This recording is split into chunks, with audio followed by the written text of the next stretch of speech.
नमस्कार। देखिए, वज्रासन जो है वो हमारे खाना खाने के बाद करने वाला, गैस को भगाने वाला शानदार आसन है। इसके और भी फायदे हम लेंगे। अब देखिए, वज्रासन नहीं होता, ये सामान्य सी बात है, बहुत सारे लोगों से नहीं होता। भारी शरीर है, थाइज है, पिंडलियां हैं, टाइट है, नहीं होगा। तो करने के लिए एक मसंड का मैंने प्रयोग बताया हुआ है आपको।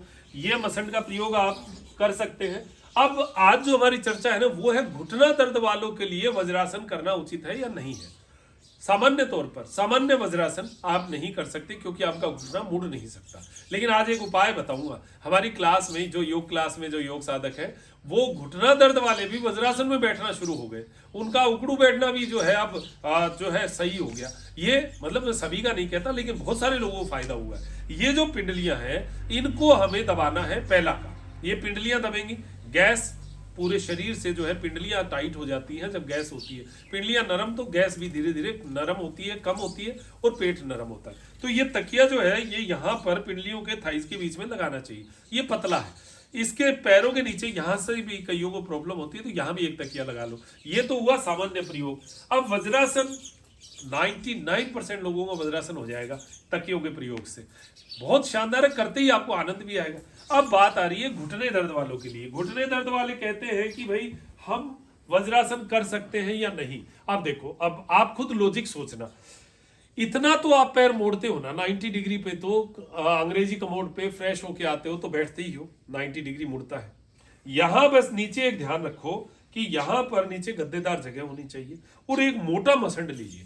मसंड नहीं है तो रजाई, मोटी रजाई जो है उसको फोल्ड करेंगे तो लगभग इतनी मोटी हो जाएगी, गोल करेंगे तो ये जो रजाई है, ये यहां पर घुटने के एकदम पास में लगा के इसके ऊपर बैठ जाओ। अब इतना तो कर ही सकते ना, जैसे आप करके देख लो। अगर भाई तकलीफ ही हो तो मत करना, लेकिन मुझे ऐसे लगता है सामान्य तौर पर हल्के घुटने दर्द में ये क्रिया की जा सकती है। इसके ऊपर आप बैठ के देख लो एक बार। बैठ के आपको लगे उचित है, अच्छा लग रहा है तो बैठे रहो, नहीं तो छोड़ दो। क्या फर्क पड़ता है, अपने को कौन से इसमें जो है टोल कटवाना है, करना ही तो है।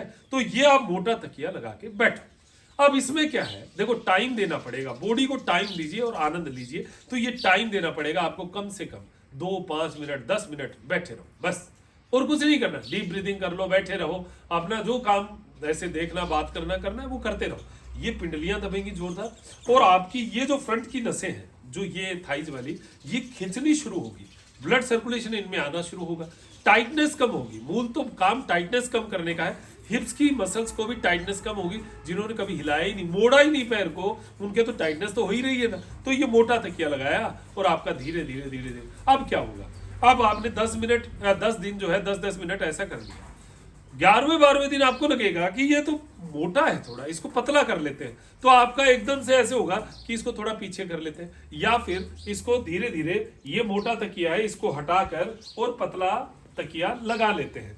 तो आपका अभ्यास जो है वो धीरे धीरे पतले तकिए का हो जाएगा। ये आपका अभ्यास होगा 10-15 दिन 20 दिन लगातार करने से आप इंप्रूव करेंगे, ये पक्की बात है। आप करके देख लो, और एक दिन ऐसा भी आएगा कि आप वज्रासन में भी बैठ सकते हैं। अगर घुटने की बहुत बड़ी कोई कार्टिलेज, लिगामेंट घिसे हुए नहीं है, सामान्य सी स्थितियों के दर्द है, तो आपको वज्रासन में बैठना भी बड़ा आसान हो जाएगा। हमें ज्यादातर कहा जाता है घुटना दर्द है, बिल्कुल मत मोड़ो। थोड़ा सा भी अगर दर्द हुआ, अब घुटना मोड़ना बंद। अब बंद कर दिया ना, असली बीमारी तो वहां से शुरू हुई। तो मैं तो ये कहता हूं कि ये तकिया लगाकर आप थोड़ा अभ्यास चालू रखो, ऐसा एकदम से मोड़ना बंद मत करो। चलिए, अब आप इस बात को समझ गए होंगे। मोटा मसंड लाइए, घर में रखिए और इसका प्रयोग कीजिएगा, आपको लाभ मिलेगा। बहुत बहुत धन्यवाद। नमस्कार, जय हिंद, जय भारत।